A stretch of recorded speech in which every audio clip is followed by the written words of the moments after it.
Assalamualaikum warahmatullahi wabarakatuh. Perkenalkan, nama saya Lismaningsih SKM MKM, selaku dosen tetap pada program studi promosi kesehatan, program sarjana terapan, jurusan promosi kesehatan Poltekkes Kemenkes Bengkulu. Selain di jurusan promosi kesehatan yang merupakan home base, saya juga mengajar di jurusan kebidanan, keperawatan, dan farmasi. Pada kesempatan ini, saya akan menyampaikan pernyataan diri dosen dalam unjuk kinerja Tridharma Perguruan Tinggi PDD UKT PT pada bidang pengajaran, yaitu menjelaskan tentang proses DIA, Delivery, Interaction, and Assessment, pada salah satu mata kuliah yang saya ampuh, yaitu mata kuliah Biostatistik. Mata kuliah ini adalah mata kuliah yang diajarkan pada semester 6 dengan bobot 2 SKS, terdiri dari 1 SKS teori dan 1 SKS praktik. Mata kuliah Biostatistik membahas tentang konsep dasar statistik dan pentingnya dalam bidang kesehatan, pengumpulan dan pengolahan data, penyajian data dalam bentuk tabel maupun grafik, statistik inferensial, uji hipotesis, jenis uji parametrik dan non-parametrik, pengolahan dan analisis data menggunakan aplikasi pengolah data. Mata kuliah ini juga merupakan mata kuliah yang mendukung visi keunggulan program studi, yaitu menghasilkan tenaga promotor kesehatan profesional yang unggul dalam pemberdayaan masyarakat menuju global tahun 2024. Selain itu, mata kuliah Biostatistik sangat membantu mahasiswa dalam menyelesaikan tugas akhir, yakni skripsi. Pada akhir perkuliahan, diharapkan mahasiswa memperoleh kompetensi atau capaian pembelajaran antara lain. Yang pertama, mahasiswa mampu menjelaskan tentang konsep dasar statistik dan pentingnya dalam bidang kesehatan. Mahasiswa mampu menjelaskan konsep data, pengumpulan dan pengolahan data. Mahasiswa mampu menyajikan data dalam bentuk tabel, diagram atau grafik sesuai dengan jenis data numerik dan kategori. Mahasiswa mampu melakukan perhitungan ukuran pemusatan, ukuran posisi, dan ukuran variasi. Mahasiswa mampu memahami konsep statistik inferensial. Mahasiswa mampu melakukan pengujian hipotesis menggunakan uji statistik yang sesuai. Mahasiswa mampu memahami konsep uji beda 2 min kelompok independen dan melakukan uji statistik menggunakan aplikasi pengolah data.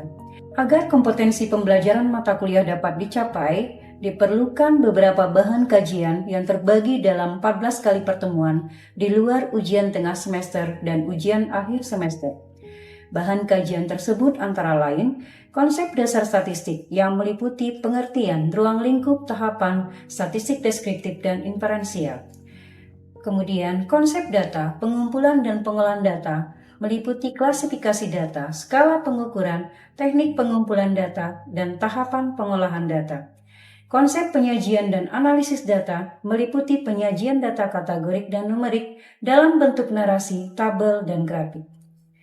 Konsep distribusi data meliputi ukuran pemusatan, ukuran variasi, dan ukuran posisi. Konsep statistik inferensial meliputi pengertian ruang lingkup statistik parametrik dan non-parametrik. Konsep uji hipotesis meliputi pengertian, tahapan, arah dan bentuk uji, kesalahan dalam uji hipotesis, dan jenis uji. Konsep uji beda 2 min kelompok independen meliputi uji parametrik, t-test independen, dan uji non-parametrik, yaitu Mann-Whitney. Sistem perkuliahan pada mata kuliah Biostatistik antara lain, yang pertama, pembelajaran di kelas melalui diskusi perkuliahan tatap muka selama 50 menit. Selanjutnya, sistem perkuliahan yang kedua yaitu kegiatan praktik yang dimulai dari tutorial dari saya sebagai dosen pengampu, lalu diikuti dan dipraktikkan oleh mahasiswa. Waktu praktik dialokasikan selama 170 menit. Sistem perkuliahan yang ketiga adalah dengan memberikan penugasan terstruktur dan belajar mandiri dengan cara merangkum materi pembelajaran dan mencari referensi terpercaya dan terkini baik di perpustakaan maupun secara online. Pada saat perkuliahan, saya menerapkan metode pembelajaran yang kreatif, komunikatif, dan interaktif dengan metode Student Centered Learning atau SCL. Yang mengedepankan mahasiswa sebagai subjek pembelajaran, bukan sebagai objek pembelajaran. Beberapa pendekatan yang saya gunakan antara lain contextual learning, yaitu pembelajaran yang dimulai dengan tanya jawab lisan dengan mahasiswa. Small group discussion, yaitu pembelajaran dengan membagi mahasiswa dalam beberapa kelompok kecil.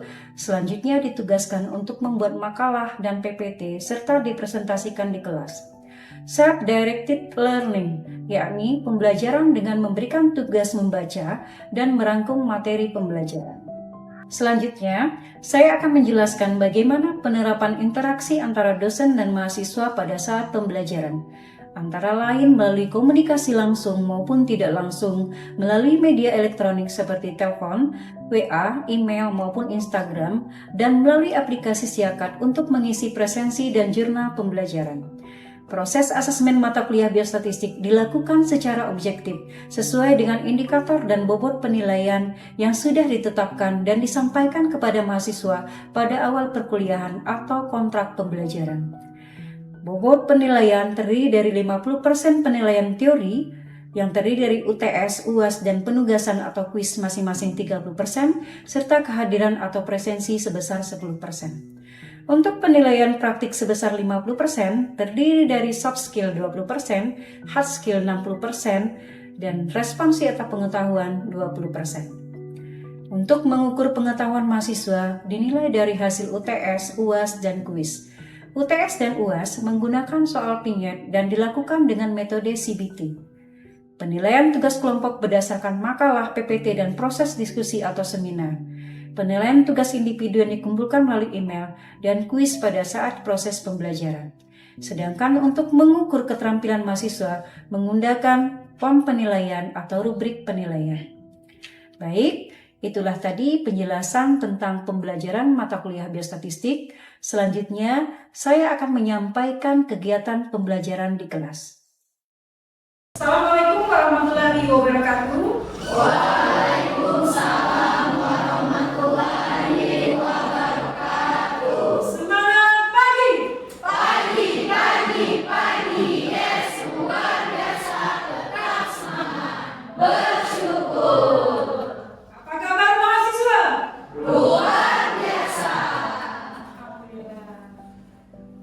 Alhamdulillah, bersyukur kita panjatkan kehadirat Allah Subhanahu wa taala, kita masih diberikan kesehatan, kesempatan sehingga bisa hadir di tempat ini untuk menimba ilmu. Ya, pada hari ini kita akan belajar tentang uji beda domain kelompok independen.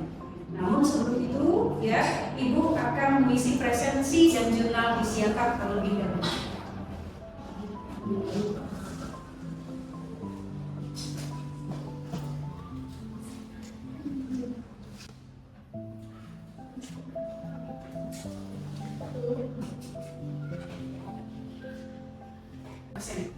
Baik, sebelum kita mulai ke materi uji beda domain kelompok independen, ya, siapa kira-kira di antara kalian yang bisa mereview untuk materi kita sebelumnya?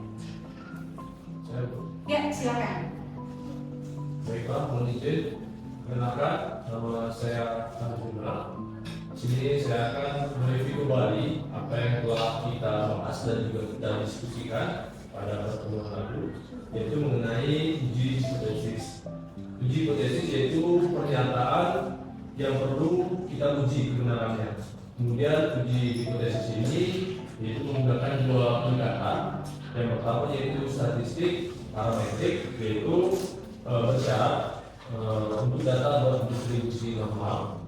Sedangkan untuk uji non parametrik itu untuk data berdistribusi tidak normal. Kemudian ada beberapa jenis dari uji parametrik. Yang pertama yaitu uji t-test, kemudian ada ANOVA, kemudian ada korelasi dan juga regresi. Sedangkan untuk jenis non parametrik itu yang pertama ada uji Wilcoxon, kemudian yang kedua ada Mendeley, dan yang ketiga itu ada uji T-square. Demikian. Aplaus untuk teman kita. Berdiri 3 jempol. Luar biasa. Oke, ya. Sebelum masuk ke sini ya, saya akan kembali menguraikan apa yang disampaikan oleh Arjuna, ya. Jadi ini adalah materi kita pada pertemuan sebelumnya, ya. Nah, di jenis uji ini, ya, jenis uji ini yang pendekatan parametrik dan non parametrik ya, ini ada bedanya di antara kedua. Ya. Untuk parametrik ini mengharuskan data berdistribusi normal, sedangkan non parametrik tidak. Ya, jadi asumsi yang paling utama dalam statistik parametrik adalah kenormalan data. Nah, ini adalah beberapa contoh uji untuk parametrik, kemudian di sampingnya adalah untuk contoh uji non parametrik. Baik, kita masuk pada materi pada hari ini tentang uji beda dua min kelompok independen. Ya. Nah, kita perlu untuk mengetahui capaian pembelajaran kita, ya. Jadi kita rumuskan terlebih dahulu apa hasil belajar yang akan kita capai untuk materi uji beda dua min kelompok independen, ya. Jadi setelah selesai mengikuti materi ini, diharapkan mahasiswa mampu memahami dan menerapkan konsep uji beda dua min kelompok independen. Kemudian untuk mencapai ini kita perlu ada indikator, ya, indikator hasil belajar, ya. Karena setelah mengikuti materi ini mahasiswa mampu menjelaskan tentang konsep uji beda dua min kelompok independen, kemudian memahami asumsi yang harus dipenuhi dalam melakukan uji beda dua min kelompok independen, dan menjelaskan bentuk uji dua min independen dan melakukan perhitungan manual berdasarkan rumus yang sesuai. Baik, kita mulai materi yang pertama, ya. Ini adalah tentang pokok bahasannya, ya. Selain konsep uji beda dua min kelompok independen, kita harus tahu tujuannya apa, ya. Tujuan uji ini apa? Kemudian apa asumsinya atau syarat-syarat yang harus kita penuhi sehingga kita bisa melakukan uji beda dua min kelompok independen, ya. Kemudian bentuk uji, ya. Nanti ada 3 bentuk uji, ya, dalam uji beda dua min kelompok independen ini. Yang pertama adalah uji varian sama, kemudian uji varian beda, dan homogenitas. Sebelum masuk materi uji beda dua min kelompok independen, kita harus paham dulu, ya, uji beda dua min. Ya, uji beda dua min atau uji beda rata-rata yang sering kita sebut, ya, sebelum kita dengar, ini memiliki tujuan, ya, untuk menguji perbedaan min atau rata-rata antara sampel pertama dan sampel kedua. Di mana jenis ujinya itu ada 2, ada sampel independen dan sampel dependen, ya. Sampel independen dan dependen. Independen artinya tidak ada ketergantungan, ya, artinya bebas. Kalau dependen berarti ada ketergantungan. Sampel pertama, ya, tergantung dengan sampel kedua dan sebaliknya, seperti itu. Ya, jadi ada ketergantungan, ya. Kemudian untuk uji beda dua min untuk kelompok independen, ini merupakan jenis uji parametrik, sudah jelas. Tadi di tabel di awal sudah saya sampaikan, ya, sampai materi sebelumnya juga sudah disampaikan bahwa uji beda dua min kelompok independen ini adalah uji parametrik, ya, uji parametrik. Kemudian sering juga disebut atau dikenal dengan uji dites independen, ya, uji dites independen. Jadi kalau kalian lihat di referensi kan itu sama, uji beda dua min kelompok independen atau uji dites independen atau uji beda dua rata-rata, kayak gitu kan. Jadi ini sama rata-rata itu sama. Nah, tujuannya apa? Untuk uji beda dua min independen ini adalah untuk mengetahui perbedaan min antara kelompok independen, ya. Jadi ada 2 kelompok. Kita fokus 2 kelompok, ya. Jadi kalau lebih dari 2 kelompok kita tidak bisa menggunakan uji beda dua min. Baik itu uji beda dua min independen maupun dependen, ya. Jadi fokus dengan 2 kelompok, ya, 2 kelompok. Nah, asumsi atau syarat yang harus kita penuhi agar kita bisa melakukan atau memilih uji beda dua min independen ini adalah yang pertama data berdistribusi normal, kemudian kedua kelompok data independen, ya, kemudian variabel yang kita hubungkan itu adalah berbentuk variabel numerik dan kategorik hanya dua kelompok. Ya, jadi ini harus kalian pahami supaya nanti pada saat melakukan pengolahan data, kemudian menguji gitu ya, memilih uji seperti itu, jadi paham ya. Kalau nanti ketemu lebih dari dua kelompok, nggak boleh pakai ini gitu ya. Ini khusus untuk dua kelompok ya. Jadi lihat nanti ya, selalu melihat tabel yang sudah saya siapkan di depan tadi atau di materi sebelumnya. Jadi supaya kalian tidak bingung nanti. Karena ini penting sekali pada saat kalian menyusun skripsi, ya, penting sekali. Nah, saya akan jelaskan kedua kelompok data independen itu apa sebenarnya. Ya, independen ini artinya apa? Kalau dia punya dua kelompok, artinya kelompok satu dengan kelompok kedua itu nggak ada hubungannya. Ya, tidak ada ketergantungannya. Ya, tidak ada ketergantungan. Ya, sampai di sini ada pertanyaan? Bisa pertanyaan? Ya, silakan. Sebelumnya perkenalkan Bu, nama saya Bahtiar Sari. Izin bertanya Bu, untuk penerapan uji beda 2 min pada kelompok independen ini dalam bidang kesehatan itu seperti apa saja penerapannya? Pertanyaan yang bagus sekali, aplaus.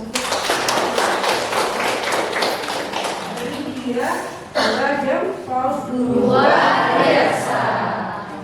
Oke, baik ya.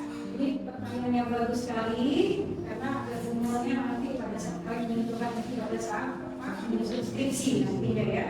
Jadi dalam bidang kesehatan kira-kira contoh-contoh penerapannya itu seperti apa? Ya, lihat di sini. Ya, misalnya ya kalian atau peneliti lain ingin mengetahui perbedaan beberapa tekanan darah antara penduduk kota dan penduduk desa terkait dengan asumsi yang telah kita jelaskan tadi ya, yang menjadi variabel numerik ini mana? Tekanan darah. Variabel kategorinya yang mana?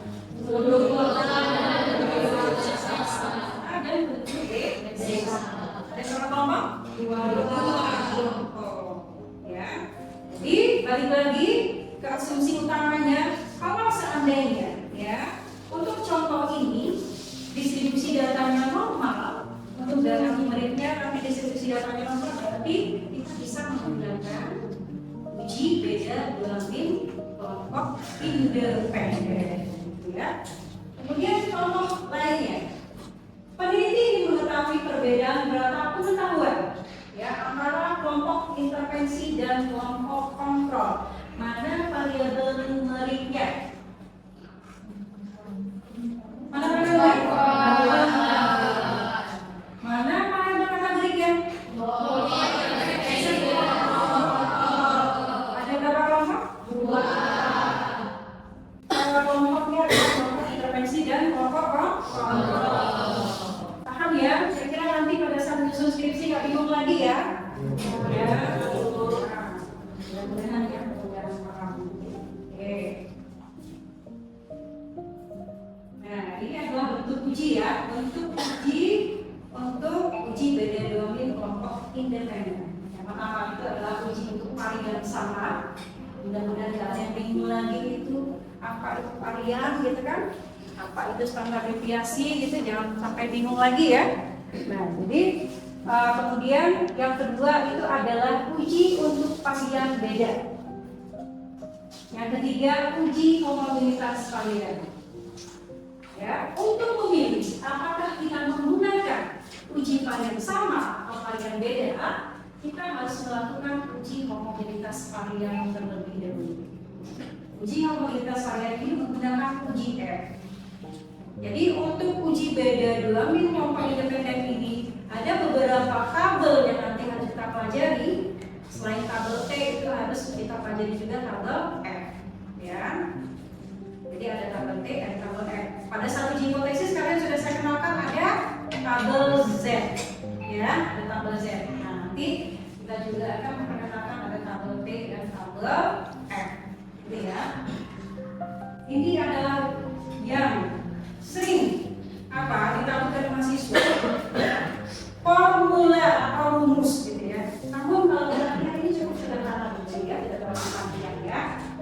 varian sama, ya. Kemudian untuk uji varian sama ada T sama dengan X1 min X2 dibagi, ini adalah apa? Varian gabungan dikali akar 1 per M1 ditambah 1 per M2. Nah, artinya kita butuh untuk mencari varian gabungan terlebih dahulu, ya kan? Nah, sebelum kita bisa menentukan nilai T-nya, ya. Nah, untuk uji varian sama ini kita juga harus kenal dengan degree of freedom. Maka belajar kebebasan, ya.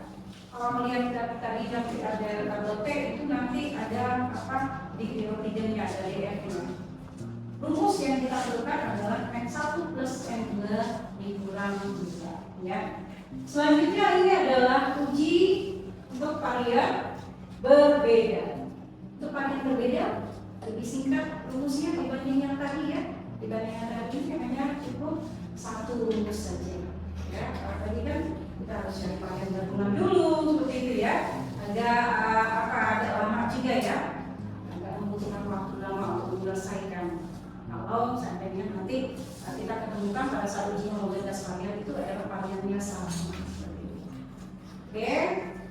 Nah, ini yang saya katakan sebelum kita tentukan apakah itu uji varian sama atau beda, kita harus melakukan uji homogenitas varian. Uji homogenitas varian. Nah, tujuannya apa? Untuk mengetahui varian antara kelompok data 1, ya, apakah sama dengan kelompok data yang kedua, ya. Nah, itu namanya uji homogenitas varian. Formulasinya adalah, ya, F sama dengan, ya, varian untuk kelompok 1 kuadrat, ya, dibagi varian kelompok 2 kuadrat. Nah, tapi ada syaratnya untuk menjadi pembilang dan penyebut. Saya tanya, ya, pembilang itu dilakukan seperti apa? Nanti penyebut di bawah. Oke, ya, jadi di pembilang, di penyebut, ya. Nah, yang menjadi pembilang, ya, nantinya yang akan menjadi pembilang adalah kelompok yang variannya tinggi dibanding kelompok satunya, ya, itu jadi pembilang. Jadi yang variannya rendah itu menjadi penyebut, ya. Jadi seperti itu, ya. Nah, ini juga perlu kita ketahui degree of freedom-nya juga, ya. Degree of freedom untuk degree of freedom 1 itu N1 min 1, degree of freedom 2 itu adalah N2 min 1, ya. Karena kita nanti mau lihat di tabel F-nya, ya, ada untuk apa? Degree of freedom untuk kelompok 1 dan kelompok 2, ya. DF1 dan DF2-nya. DF1 dan DF2 itu adalah maksudnya DF numerator dan denominator, atau DF pembilang dan DF penyebutnya, seperti itu, ya. Oke. Ini, ya, saya jelaskan tadi, ya. Jika varian yang lebih besar menjadi pembilang, yang lebih kecil menjadi penyebut. Oke. Dua macam obat anti obesitas diberikan kepada mereka yang berat badannya overweight.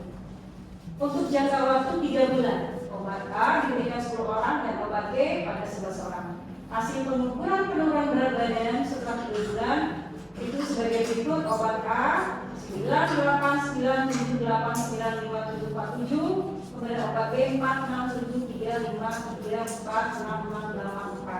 Pertanyaannya, ujilah apakah ada perbedaan dalam daya menurunkan berat badan antara kedua jenis obat. Jadi ada 2 jenis obat, itu adalah obat A dan obat B, ya. Ada obat A dan obat B. Nah, kita nanti harus menentukan dulu, kan, yang mana jadi pembilang, mana yang jadi penyebut, kira-kira obat A atau obat B, ya. Nah, sebelum kita masuk ke uji T, uji F seperti itu, kita harus tahu dulu apa dari sini, rata-ratanya. Karena di rumus ada rata-rata tadi, kan, X bar 1 min X bar 2, ada rata-rata. Berarti kita harus cari rata-ratanya dulu, ya. Nah, untuk mencari rata-rata, saya yakin kalian sudah bisa, karena ini sudah dipelajari di materi sebelumnya. Tidak perlu saya jelaskan lagi bagaimana mencari rata-rata. Ya, siapa yang bisa? Ya, menyebutkan rumus rata-rata. Silakan. Ibu sebutnya terapkan pencarian manifest itu. Di sini saya akan menunjukkan untuk dari data atau X bar.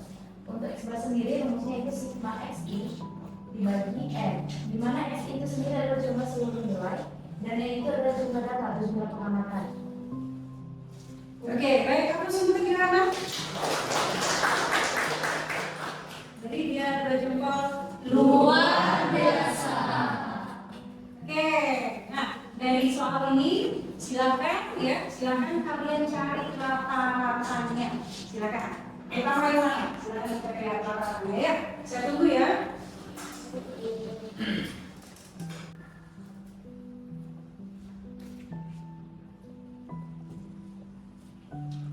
Ini ya rumusnya tadi ya.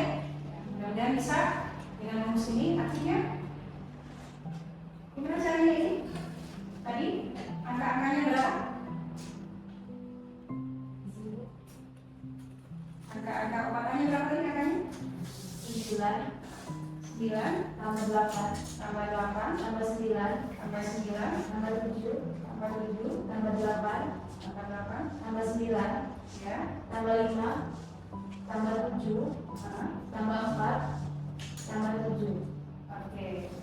Terus dengan jumlahnya itu 10 bagi 10. Ya. Paham ya? Bisa semua ya? Mencari X bar. Jadi ini untuk X bar untuk obat A. Nah, nanti X bar untuk obat B dicari lagi, ya. Kemudian S atau varian untuk obat A dicari juga. Varian untuk obat B dicari. Silakan, ya. Silakan dicari.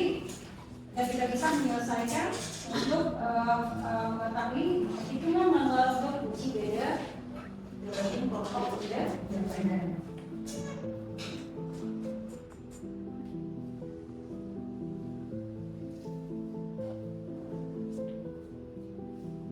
Alhamdulillah, sudah selesai ya. Kita sudah menyelesaikan satu soal, ya. Nanti kalian akan saya beri tugas, akan saya kirim lewat email. Nanti tugasnya dikirim lewat email. Dikumpulkan sehari sebelum kita masuk materi berikutnya. Oke ya, nanti sudah ada di meja saya ya. Untuk data-datanya yang sudah mengumpulkan lewat email. Jadi kumpulkan lewat email, soalnya lewat email, kemudian jawabannya juga lewat email. Ya. Nanti simpan yang saya untuk apa? Untuk bisa merekap siapa yang sudah mengumpulkan atau yang belum. Baik, tiba kita pada kesimpulan materi kita pada hari ini ya.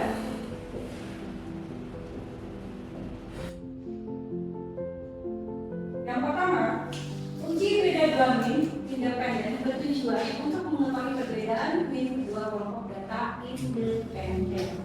Oke ya, jangan ada yang lupa apa itu data independen. Kemudian, uji beda dua min independen merupakan uji parametrik yang mengharuskan atau mensyaratkan distribusi data normal, ya. Dan ada beberapa asumsi-asumsi yang lain. Kalau distribusi data normal itu adalah yang syarat utamanya, asumsi utamanya ya. Selain memang setiap uji itu memang memiliki asumsi-asumsi tambahan atau asumsi aditif ya, tergantung ujinya. Baik itu uji beda dari kelompok independen maupun uji beda dari kelompok dependen atau uji-uji yang lain. Nanti harus dilihat ya, masing-masing uji itu asumsinya apa atau syaratnya apa, gitu ya, supaya kita tidak salah menentukan uji apa yang kita gunakan. Seperti itu ya. Mungkin itu saja yang bisa saya sampaikan ya. Mudah-mudahan apa yang saya sampaikan ini bermanfaat, terutama untuk kalian yang sedang siap-siap menyusun proposal dulu dong, ya. Proposal dulu baru skripsi, gitu ya. Supaya ini nanti melekat, ingat ya, di dalam kepalanya dan tidak salah lagi. Terima kasih atas perhatiannya.